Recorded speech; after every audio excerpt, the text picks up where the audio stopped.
everyone, this is Rachel from Mini Ministry, coming to you on a beautiful sunsplash day today to share some truths with you that have been on my heart.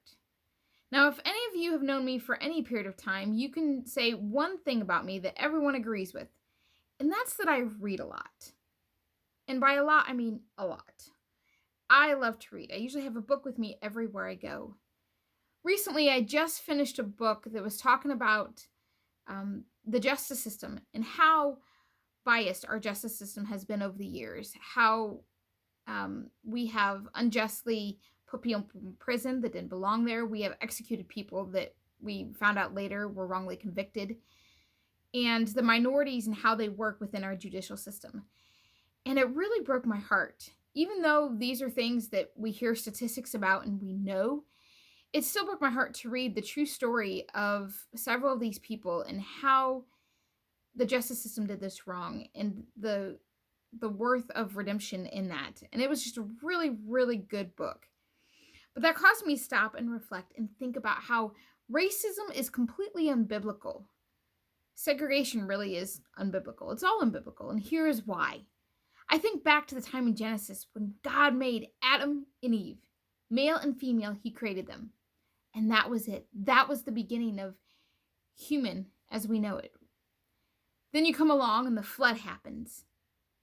Everyone except Noah, his wife, his 3 sons and their wives, and the 2 of each kind of animal were in the ark. Everything else perished. See, we all come from the same ancestry.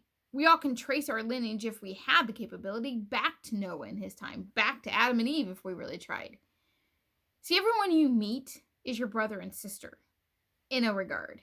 Okay? We're all one big family. We're the family of the human race. There really is no difference. Yes, our skin looks a little different. Our eyes are shaped a little different, and we may walk different and talk different.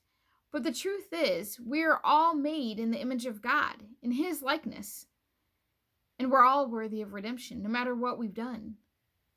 I think sometimes even in our day and age, we sometimes forget that those we meet are made in the image of God, whether they be African American, Caucasian, Hawaiian, Puerto Rican, Canadian, France, whatever, wherever you're from. It's easy to stop and label ourselves with those kinds of things. But what about the label in the image of God? See, that doesn't care what color your skin is, what pigmentation it has. It doesn't care what shape your eyes are, and it doesn't care what nationality you align with. Because God made us in his image. We are made to be like him. And sometimes we forget that. Both Christians and non-Christians alike definitely all forget that. Okay? We have to remember that everyone we meet, God made them with a purpose and a plan. It's up to them what they do with it. They have free will. But we are all made in the image of God.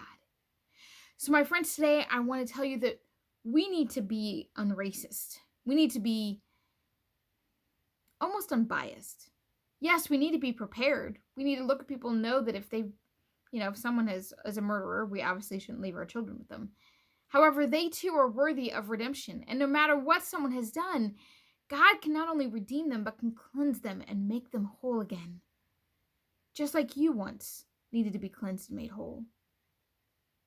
I think sometimes we forget that. We go on a journey and sometimes we can forget just how far we've come and remembering back to the person we were.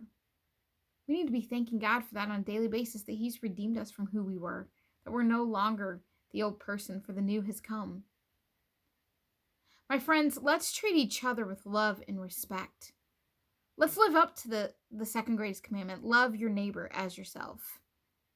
And let's treat others not as black and white and short and tall and French and American. Let's treat one another as people made in the image of Christ, in the image of God, so that we can love one another truly as God intended us to. I hope you all have a great day. Until next time.